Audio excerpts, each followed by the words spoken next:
हे, तुम ठीक तो हो मिंटू? बहुत दर्द हो रहा है। लेकिन तुमने अपने नी पैड्स क्यों नहीं पहने? मुझे लगा मेहनत करने का क्या फायदा, उनके बगैर भी मेरा काम चल जाएगा। भले ही तुम्हें थोड़ी सी और मेहनत करनी पड़ती, लेकिन उससे फायदा होता। उन 3 लिटिल पिग्स को देखो। 3 प्यारे छोटे पिग काफी खुशी खुशी अपनी माँ के साथ रहते थे। लेकिन जल्द ही वो इतने बड़े हो गए कि उन्हें अपनी माँ का घर छोड़कर अपना खुद का घर बनाना था। माँ ने उन्हें बाय बाय कहा। अपना ख्याल रखना और उस चालाक भेड़िए से बच कर रहना जो यहीं पास में ही रहता है। वो तीनों अपना घर बनाने के लिए निकल पड़े और उन्हें तलाश थी एक बढ़िया सी जमीन की। पहले पिग को जल्द ही एक अच्छी सी जमीन मिल गई और उसने जल्द ही स्ट्रॉ और स्टिक से अपना घर बना लिया। ये कितना अच्छा है और इसे बनाना कितना आसान था। अब मुझे उस चालाक भेड़िए से डरने की जरूरत नहीं है। जल्दी ही दूसरे पिग को भी अच्छी सी जमीन मिल गई और उसने भी वुड्स और नील से जल्दी से अपना घर बना लिया। ये बहुत ही अच्छा है, भेड़िया मुझे छू भी नहीं पाएगा। तीसरे पिग को भी पास ही में एक जमीन मिल गई, लेकिन उसने सोचा मैं तो एक बहुत ही मजबूत घर बनाऊंगा। इसके लिए खूब मेहनत करूंगा क्योंकि वो भेड़िया मजबूत घर में मुझे छू भी नहीं पाएगा।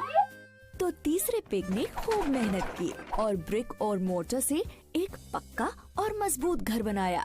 तीनों पिग्स खुशी खुशी रहने लगे, लेकिन ज्यादा दिनों तक नहीं। चालाक भेड़िए की नजर उन पर थी। वो आसपास घूमता रहता था ताकि कब उसे इन्हें खाने का मौका मिल जाए। मुझे तो इन्हें हर हाल में खाना होगा, बहुत मजा आएगा इन्हें खाने में। फिर जल्द ही एक दिन भेड़िया पहले पिग के घर पहुंचा। भेड़िया बोला, ओए, दरवाजा खोलो पिगलेट, नहीं तो मैं बहुत जोर से फूंक मारूंगा और तुम्हारा घर तोड़ डालूंगा। पहला पिग काफी डर गया। ओह नो, मैं दरवाजा बिल्कुल नहीं खोलूंगा। भेड़िए ने जोर से फूंक मारी, बहुत जोर से फूंक मारी और इससे स्ट्रॉ और स्टिक से बना घर टूट गया। पहला पिग अपनी जान बचाने के लिए दूसरे पिग के लकड़ी के बने घर में जाके छुप गया।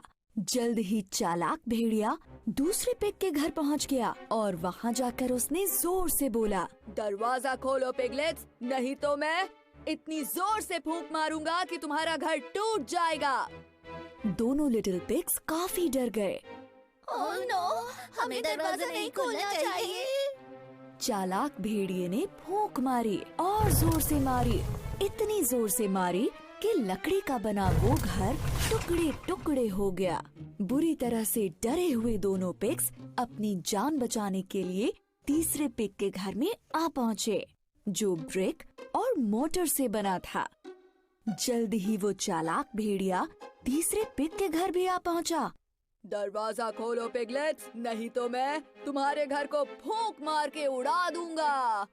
अब तीनों लिटिल पिग्स बुरी तरह से डर गए। ओह नो, हमें दरवाजा नहीं खोलना चाहिए। भेड़िए ने बार बार जोर जोर से फूंक मारी, लेकिन वो ब्रिक और मोटर से बने घर को नहीं तोड़ पाया। ब्रिक और मोटर का बना घर इतना स्ट्रॉन्ग था कि उससे नहीं टूटा। भेड़िए ने काफी देर तक तीनों लिटिल पिग्स के बाहर आने का वेट किया, लेकिन वो नहीं आए। बस सब बहुत हो गया है। चालाक भेड़िया घर की छत पर चढ़ गया और चिमनी से घर के अंदर झांकने लगा। तीसरा लिटिल पिग बहुत चतुर था, उसे ये पता चल गया। उसने जल्दी से आग जला दी और चिमनी से निकलने वाली फ्लेम से भेड़िया बुरी तरह जल गया। वो दर्द से कराहने लगा और वहाँ से भाग गया। मैं फिर से यहाँ दोबारा नहीं आऊँगा, कोई बचाओ मुझे। इस तरह से 3 लिटिल पिग्स को उस शातिर भेड़िए से छुटकारा मिल गया और उसके बाद वो खुशी खुशी रहने लगे। उस तीसरे लिटिल पिग की मेहनत की वजह से ऐसा हुआ, जिसकी वजह से वो सब के सब उस बड़े खतरनाक भेड़िए से बच पाए। कड़ी मेहनत कभी बेकार नहीं जाती। अपने नी पैड्स और गियर्स पहन लो, चलो स्केट करें।